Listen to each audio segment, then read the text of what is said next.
رسول الله معلمنا هذا القرآن.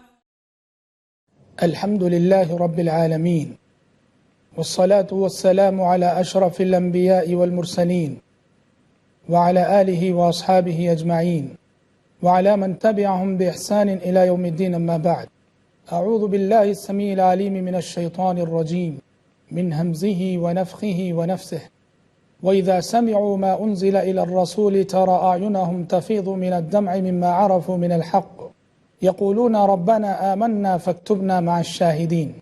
پروگرام مشعل راہ کی ایک اور کڑی لے کر آج میں آپ کی خدمت میں حاضر ہوں. آج کا ہمارا عنوان ہے اللہ کے خوف سے بہنے والے آنسو. سورۃ المائدہ کی ایک آیت ابھی میں نے آپ کے سامنے تلاوت کی ہے، جس میں اللہ تبارک و تعالیٰ نے اہل ایمان کی یہ صفت اور یہ شان بتائی ہے کہ جب ان کے سامنے کتاب الہی کی تلاوت ہو، قرآن مجید پڑھا جائے، تو اس کا اثر ان کے دلوں پہ یہ ہوتا ہے کہ بے ساختہ ان کی آنکھوں سے آنسو بہہ پڑتے ہیں. کہا وَإِذَا سَمِعُوا مَا أُنزِلَ إِلَى الرَّسُولِ، جب وہ اس کتاب کو سنتے ہیں جو رسول کی جانب اتاری گئی. تَرَى أَعْيُنَهُمْ تَفِيضُ مِنَ الدَّمْعِ، آپ ان کی آنکھوں کو آنسو بہاتے ہوئے دیکھیں گے. مِمَّا عَرَفُوا مِنَ الْحَقِّ، اس حق شناسی کی وجہ سے جو انہیں نصیب ہوئی اللہ تبارک و تعالیٰ کی جانب سے. حضرات، ایک عظیم عبادت ہے یہ جو عملاً ہماری اور آپ کی زندگی سے چھوٹی ہوئی ہے. اللہ کے خوف سے آنسو بہانا، اللہ کے خوف سے رونا، یہ بہت عظیم عبادت ہے. غور کریں، اللہ نے انسان کو جتنے اعضاء عطا کیے ہیں، ہر عضو کی ایک مستقل عبادت ہے. ہاتھ کی عبادت یہ ہے کہ مظلوم کی مدد کرے، پیر کی عبادت یہ ہے کہ خیر کی منزلوں کی طرف بڑھے، آنکھ کی عبادت یہ ہے کہ رب کی قدرت کے مناظر دیکھے، کانوں کی عبادت یہ ہے کہ وہ حق کی باتیں سنے، زبان کی عبادت یہ ہے کہ وہ حق کا اقرار اور اعتراف کرے، آنکھوں کی عبادت یہ ہے کہ آنکھیں اللہ کے خوف سے آنسو بہائیں. یہ بھی آنکھوں کی عظیم عبادت ہے. اللہ کے خوف سے بہنے والا یہ آنسو جو انسان کی آنکھوں سے بہتا ہے کتنا قیمتی ہوتا ہے، اس کا اندازہ آپ اس حدیث سے کیجئے. نبی کریم صلی اللہ علیہ وسلم نے فرمایا ایک حدیث میں، لا یلج النار رجل بکا من خشیت اللہ حتی یعود اللبن فی الزرع، کہ جو شخص اللہ کے خوف سے آنسو بہاتا ہو وہ اس وقت تک جہنم میں جا نہیں سکتا جب تک کہ جانور کے تھن سے نتھرا ہوا دودھ دوبارہ تھن میں واپس نہ چلا جائے. اللہ اکبر. کیا مطلب ہے؟ یعنی جس طرح جانور کے تھن سے نتھرے ہوئے دودھ کا دوبارہ تھن میں جانا ناممکن ہے، اسی طرح سے اللہ کے خوف سے آنسو بہانے والے شخص کا جہنم میں جانا بھی ناممکن ہے. ایک حدیث میں لسان نبوت نے ارشاد فرمایا، عینان لا تمسهما النار ابدا، عین بکت من خشیت اللہ وعین باتت تحرس فی سبیل اللہ. پیارے نبی نے فرمایا، دو آنکھیں ایسی ہیں کہ ان دو آنکھوں کو نار جہنم کبھی جلائے گی نہیں، نار جہنم کبھی چھوئے گی نہیں. اللہ تعالیٰ نے ان دو آنکھوں پہ نار جہنم کو حرام کر دیا ہے. عین بکت من خشیت اللہ، پہلی وہ آنکھ جو اللہ کے خوف سے آنسو بہاتی ہو، پہلی وہ آنکھ جو اللہ کے خوف سے آنسو بہاتی ہو، اور دوسری وہ آنکھ کہ باتت تحرس فی سبیل اللہ، اللہ کے راستے میں پہرا دیتے ہوئے جاگتی ہو، اسلامی ملک کی سرحد کی حفاظت کرتے ہوئے. یہ جن آنسوؤں کی فضیلت ہے، یہ اس کے تحت وہ سارے آنسو آ جائیں گے. قرآن مجید پڑھتے پڑھاتے بہنے والے آنسو، قرآن مجید سنتے سناتے بہنے والے آنسو، اللہ سے دعا کرتے ہوئے بہنے والے آنسو، اپنے گناہوں پر نادم ہو کر گڑ گڑاتے ہوئے آنسو، واعظ اور نصیحت کی مجلسوں میں بہنے والے آنسو، جمعہ کے خطبات اور بیانات سن کر بہنے والے آنسو، سلف صالحین کی زندگی کے واقعات کو پڑھ کر بہنے والے آنسو، یہ سارے ہی آنسو اس فضیلت کے مستحق ہیں کہ لا تمسہم النار ابدا، ایسی آنکھوں کو نار جہنم کبھی چھوئے گی نہیں. نار جہنم کو اللہ تعالیٰ نے ایسے آنکھوں پہ حرام کر دیا ہے. عملی اعتبار سے اگر دیکھیں، خود نبی کریم صلی اللہ علیہ وسلم کس قدر آنسو بہایا کرتے تھے، کس قدر رویا کرتے تھے. حدیثوں میں آتا ہے، آپ نماز پڑھ رہے ہوتے وفی صدرہ عزیز کعزیز المرجل، رونے کی وجہ سے، رونے کے سبب آپ کے سینے سے ایسی آواز آتی جیسے اگر ہانڈی میں پانی ابل رہا ہو تو آواز آتی ہے۔ قرآن مجید سنتے سناتے نبی کریم صلی اللہ علیہ وسلم بے ساختہ رو پڑتے۔ عبداللہ بن مسعود رضی اللہ عنہ کہتے ہیں کہ ایک مرتبہ نبی کریم صلی اللہ علیہ وسلم نے مجھ سے کہا کہ ابن مسعود ذرا قرآن سناؤ۔ عبداللہ بن مسعود رضی اللہ عنہ کہتے ہیں کہ میں نبی کریم صلی اللہ علیہ وسلم کو قرآن سنانے لگا، یہاں تک کہ جب میں پڑھتے پڑھتے اس آیت پہ پہنچا فَكَيْفَ إِذَا جِئْنَا مِن كُلِّ أُمَّةٍ بِشَهِيدٍ وَجِئْنَا بِكَ عَلَى هَؤُلَاءِ شَهِيدًا، اے پیغمبر اس دن کیا عالم ہوگا جب ہم ہر امت میں سے ایک گواہ کھڑا کریں گے، اور اے پیغمبر ہم آپ کو ان انسانوں پر گواہ بنا کر لائیں گے۔ حشر کے میدان کی منظر کشی کی گئی ہے۔ عبداللہ بن مسعود رضی اللہ عنہ کہتے ہیں کہ جب میں اس آیت پہ پہنچا تو پیارے نبی صلی اللہ علیہ وسلم نے کہا حسبک حسبک، کہا ابن مسعود رک جاؤ رک جاؤ۔ ابن مسعود رضی اللہ عنہ کہتے ہیں چہرہ اٹھا کے دیکھا تو کیا دیکھتا ہوں کہ زار و قطار رو رہے ہیں آپ صلی اللہ علیہ وسلم، آپ کی آنکھوں سے آنسو جاری ہیں۔ مسلم شریف کی روایت ہے کہ پیارے نبی صلی اللہ علیہ وسلم نے ایک مرتبہ ابراہیم علیہ السلام کی یہ دعا پڑھی، فمن تبعنی فإنہ منی ومن عصانی فإنک غفور رحیم، کہ پروردگارہ جو میری پیروی کرے وہ مجھ میں سے ہے، اور جو میری نافرمانی کرے تو تو بڑا غفور الرحیم ہے، معاف کرنے والا ہے۔ پھر آپ صلی اللہ علیہ وسلم نے عیسیٰ علیہ السلام کی یہ آیت پڑھی جس میں عیسیٰ علیہ السلام کی دعا ہے، ان تعذبہم فإنہم عبادک وَإِن تَغْفِرْ لَهُمْ فَإِنَّكَ أَنْتَ الْعَزِيزُ الْحَكِيمُ۔ عیسیٰ علیہ السلام قیامت کے دن کہیں گے پروردگار اگر تو انہیں عذاب دیتا ہے، یہ تیرے بندے ہیں، تو انہیں عذاب دینے کا پورا حق رکھتا ہے، اور اگر تو انہیں معاف کرتا ہے تو تو عزیز ہے، حکیم ہے، تیرے فیصلے بڑے حکیمانہ ہیں۔ ان دونوں دعاؤں میں دونوں پیغمبر اپنی اپنی امت کی فکر کرتے نظر آتے ہیں۔ یہ جب آپ صلی اللہ علیہ وسلم نے یہ دونوں دعائیں پڑھیں، زارو قطار رونے لگے، زارو قطار رونے لگے۔ اللہ تعالیٰ نے فوراً جبریل علیہ السلام کو بھیج دیا، کہا کہ جاؤ محمد سے پوچھو کہ کون سی چیز انہیں رلا رہی ہے، حالانکہ رب العالمین خوب جانتا ہے۔ جبریل امین آئے، آ کے کہا کہ محمد رب العالمین پوچھ رہا ہے کہ کون سی چیز آپ کو رلا رہی ہے اور کیوں آپ اس قدر رو رہے ہیں۔ نبی کریم صلی اللہ علیہ وسلم نے فرمایا امتی امتی، آپ نے فرمایا کہ دیکھو میں نے میرے بھائی ابراہیم کی دعا پڑھی، وہ اپنی امت کی فکر کر رہے ہیں، میرے بھائی عیسیٰ علیہ السلام کی دعا پڑھی، وہ اپنی امت کی فکر کر رہے ہیں، تو مجھے میری امت کی فکر لاحق ہوئی کہ میری امت کا قیامت کے روز کیا انجام ہوگا۔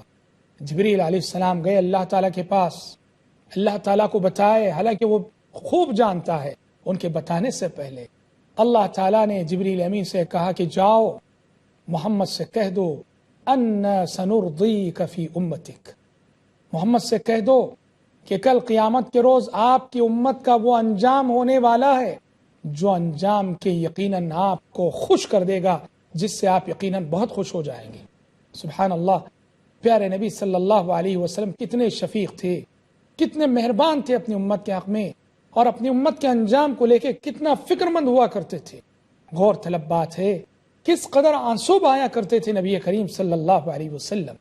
تو آپ نے آنسو بہانے کی تعلیم محض نظریاتی طور پر نہیں دی، بلکہ آپ نے عملاً وقتاً فوقتاً آنسو بہا کر دکھائے۔ آپ صحابہ کی زندگیاں پڑھیے، کتنے رقیق القلب تھے صحابہ، بات بات پہ آنسو نکل جایا کرتے تھے۔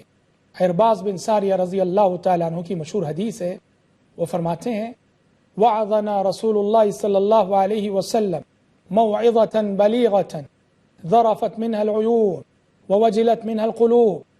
عرباض بن ساریہ رضی اللہ عنہ کہتے ہیں کہ ایک دن نبی کریم صلی اللہ علیہ وسلم نے اتنی فصیح و بلیغ نصیحت فرمائی کہ ذرفت منها العیون، سب کی آنکھیں بہہ پڑیں، ووجلت منها القلوب، اور سب کے دل کانپ اٹھے۔ کیسی زندگی ہے! نصیحت کی مجلسوں میں ساری مجلس رونے لگے۔ اور ایسا ہی ایک موقع تھا جب نبی کریم صلی اللہ علیہ وسلم نے صحابہ کرام رضوان اللہ علیہم اجمعین کے سامنے عذاب قبر کا تذکرہ کیا تھا مسجد نبوی میں۔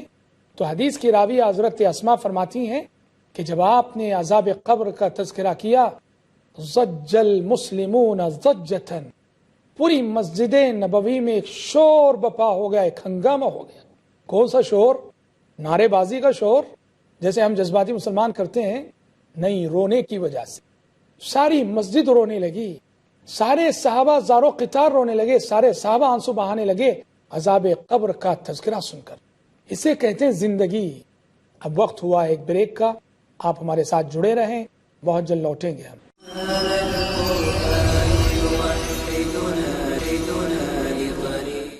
الحمد لله رب العالمين والصلاة والسلام على أشرف الأنبياء والمرسلين وعلى آله وأصحابه أجمعين وعلى من تبعهم بإحسان إلى يوم الدين، أما بعد.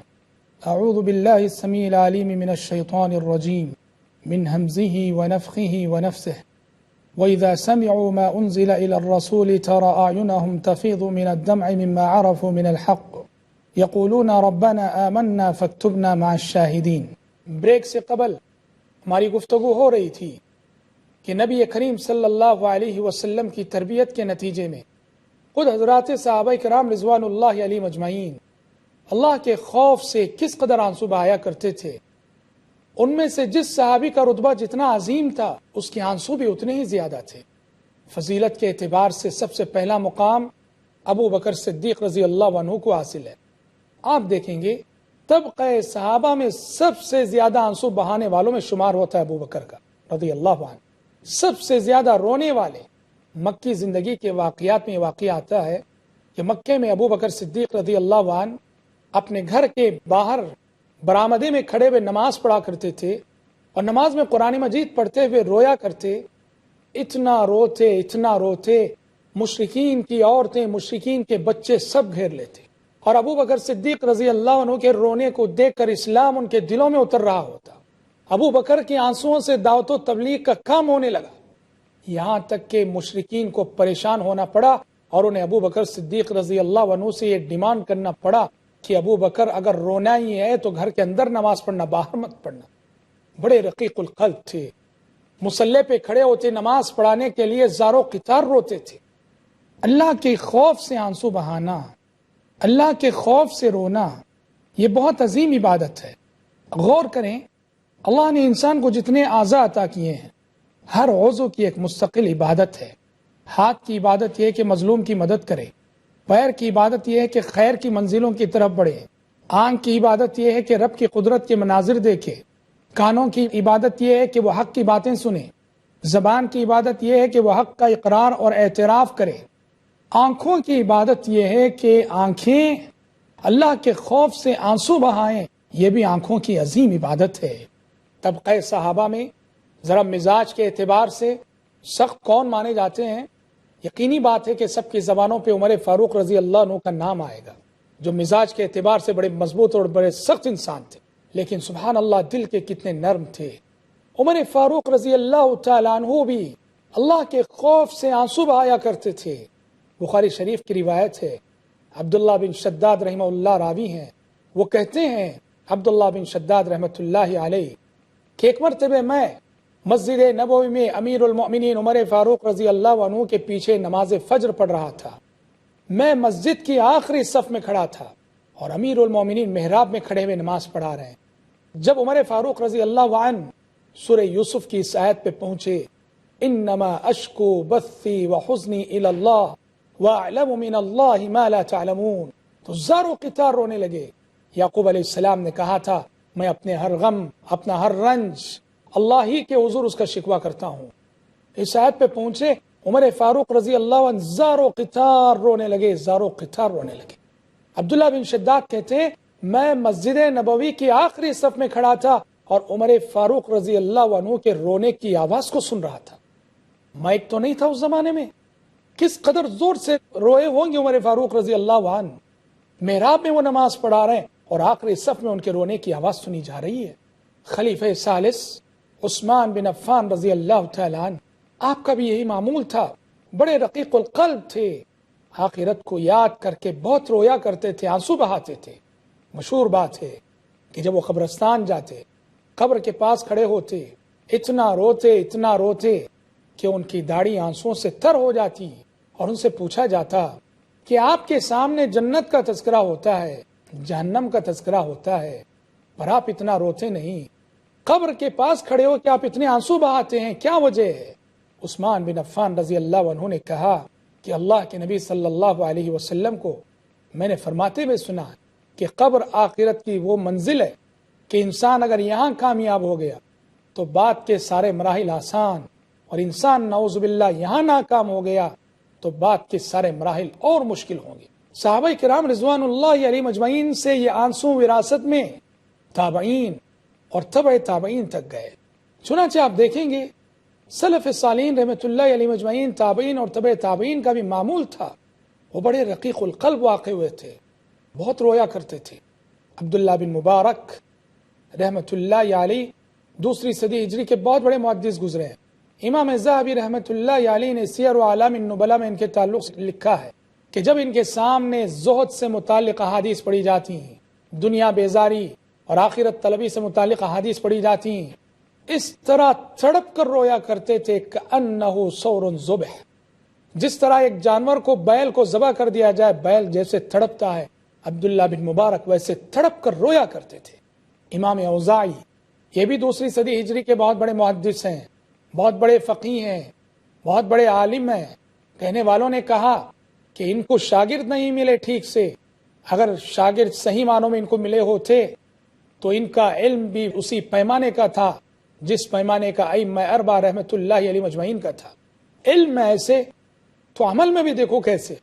ہمارے اسلاف کی یہی خوبی، یہی کمال، ان کا علم جتنا تھا عمل بھی اتنا ہی تھا۔ وہ جتنا پڑھتے تھے، سیکھتے تھے، اتنا عمل کر کے دکھاتے تھے۔ چنانچہ انہی اوزاعی رحمۃ اللہ علیہ کے بارے میں آتا ہے، گھر کی لونڈی نے ایک مرتبہ ان کی اہلیہ اور بیوی سے کہا کہ اوزاعی کے سجادے پہ کسی بچے نے پیشاب کر دیا، سجادہ بھیگا ہوا ہے۔ تو بیوی نے کہا کہ تمہیں نہیں معلوم، وہ سجادہ جو بھیگا بچے کا پیشاب نہیں، وہ تو اوزاعی کے آنسو ہیں جو سجدے کی حالت میں ان سے نکلا کرتے ہیں۔ حضرات، یہ سوچنے کا موقع ہے کہ اسلاف کے یہ نمونے، اسلاف کا یہ تقوی آج ہماری زندگیوں میں کیوں دیکھنے کو نہیں ملتا؟ آج ضرورت ہے اس بات کی کہ ہم سیرت نبوی اور اسلاف کی سیرتوں کو اس نقطۂ نظر سے پڑھیں، خصوصاً تنہائی کے آنسو۔ انسان تنہائی میں روتا ہے، تنہائی کے آنسوؤں کی بڑی فضیلت ہے۔ لوگوں کے سامنے، جماعت کے سامنے رونا آ جائے، اس میں ریاکاری کا شائبہ ہوتا ہے، اس لیے تنہائی کے آنسوؤں کی بڑی فضیلت ہے۔ چنانچہ وہ 7 خوش نصیب جن کو قیامت کے روز عرش الہی کا خصوصی سایہ نصیب ہوگا، ان میں سے ایک شخص وہ بھی وَرَجُلٌ ذَكَرَ اللَّهَ خَالِيًا فَفَاضَتْ عَيْنَاهُ، ایک وہ شخص جو تنہائی میں اللہ کو یاد کرے اور اللہ کو یاد کر کے آنسو بہ پڑے۔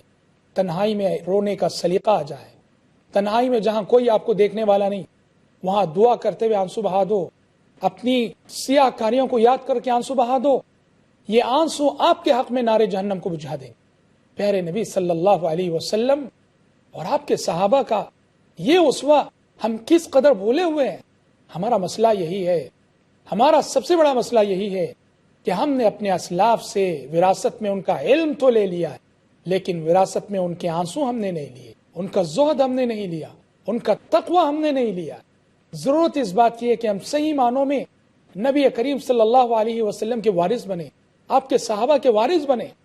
صحابہ میں تو ایک طبقہ ایسا ہی ہے جن کو ٹائٹل دیا گیا البکاؤن کا، رونے والے، بہت زیادہ رونے والے، بہت زیادہ آنسو بہانے والے۔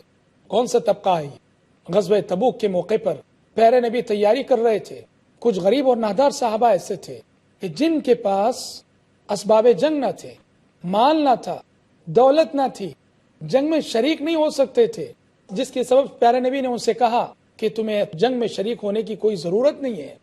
اس وقت قرآن مجید کہتا ہے کہ زار و قطار رونے لگے۔ پیارے نبی نے ان سے کہا میرے پاس ایسے اسباب ہیں بھی نہیں کہ میں تمہیں مسلح کروں۔ زار و قطار رونے لگے، روتے ہوئے لوٹے۔ قرآن نے کہا وَلَا عَلَى الَّذِينَ إِذَا مَا أَتَوْكَ لِتَحْمِلَهُمْ قُلْتَ لَا أَجِدُ مَا أَحْمِلُكُمْ عَلَيْهِ تَوَلَّوْا وَأَعْيُنُهُمْ تَفِيضُ مِنَ الدَّمْعِ حَزَنًا أَلَّا يَجِدُوا مَا يُنْفِقُونَ۔ اس طبقے کو ٹائٹل دیا گیا البکاؤن، بہت زیادہ رونے والے۔ سیرت کی کتابوں میں ابن حبان کی روایت ہے، مائی عائشہ صدیقہ رضی اللہ عنہا فرماتی ہیں ایک رات پیارے نبی صلی اللہ علیہ وسلم تہجد پڑھنے لگے مسجد نبوی میں، اور سجدے میں جا کر اتنا روئے کہ میں نے پوچھا کہ اے اللہ کے رسول کیا بات ہے، آج آپ اس قدر رو رہے ہیں، اس قدر آنسو بہا رہے ہیں۔ حضرت عائشہ فرماتی ہیں کہ سجدے کی جگہ آپ کی آنکھوں سے تر ہو گئی، بھیگ گئی۔ پیارے نبی نے فرمایا کہ عائشہ جانتی ہو میں کس لیے رو رہا ہوں؟ کہا کہ آج کی رات مجھ پر ایسی آیتیں نازل کی گئی ہیں، تباہ ہو جائے وہ شخص جو ان آیتوں کو پڑھے اور ان میں تدبر نہ کرے۔ کہا کون سی آیتیں اللہ کے نبی؟ کہا سورہ آل عمران کی آیتیں، ان فی خلق السماوات والارض واختلاف اللیل والنہار لآیات لأولی الالباب الذین یذکرون اللہ قیاما وقعودا وعلی جنوبہم ویتفکرون فی خلق السماوات والارض ربنا ما خلقت هذا باطلا سبحانک فقنا عذاب النار۔ یہ وہ آیتیں ہیں جن میں کائنات میں تدبر کرنے کی دعوت دی گئی ہے، جن میں کائنات میں غور و فکر کرنے کی دعوت دی گئی ہے، زمین آسمان کی تخلیق میں غور و فکر کرنے کی دعوت دی گئی ہے۔ پیارے نبی ان آیتوں کے نزول پر اتنا روتے ہیں کہ آپ کی آنکھوں سے آپ کی سجدے کی جگہ بھیگ جاتی۔ تو حضرات، ضرورت اس بات کی ہے، ہم روتے ہیں، کب روتے ہیں؟ تجارت میں نقصان ہو جائے روتے ہیں، اولاد بگڑ جائے روتے ہیں، کسی عزیز اور رشتہ دار کا انتقال ہو جائے روتے ہیں، دنیاوی اعتبار سے نقصان ہوتا ہے تو روتے ہیں۔ ذرا اللہ کی خاطر رونا بھی سیکھ لیں، قرآن پڑھتے ہوئے روئیں، واعظ و نصیحت کی باتیں سنتے ہوئے روئیں۔ ہمارے اسلاف اور پیارے نبی اتنا روتے تھے، زمین بھیگ جاتی تھی۔ ہمیں کم از کم رونے کا اتنا سلیقہ تو آ جائے کہ ہماری پلکیں بھیگ جائیں۔ رب العالمین ان آنسوؤں کی بھی قدر کر لے گا۔ دعا ہے رب العالمین سے کہ اللہ تعالیٰ کہنے والے کو، سننے والوں کو صحیح معنوں میں خلوص کے آنسو اپنی آنکھوں سے بہانے کی توفیق عطا فرمائے، آمین۔ وآخر دعوانا الحمد للہ رب العالمین۔ هذا القرآن يوحدنا لطريق الخير يوجهنا، الله تعالى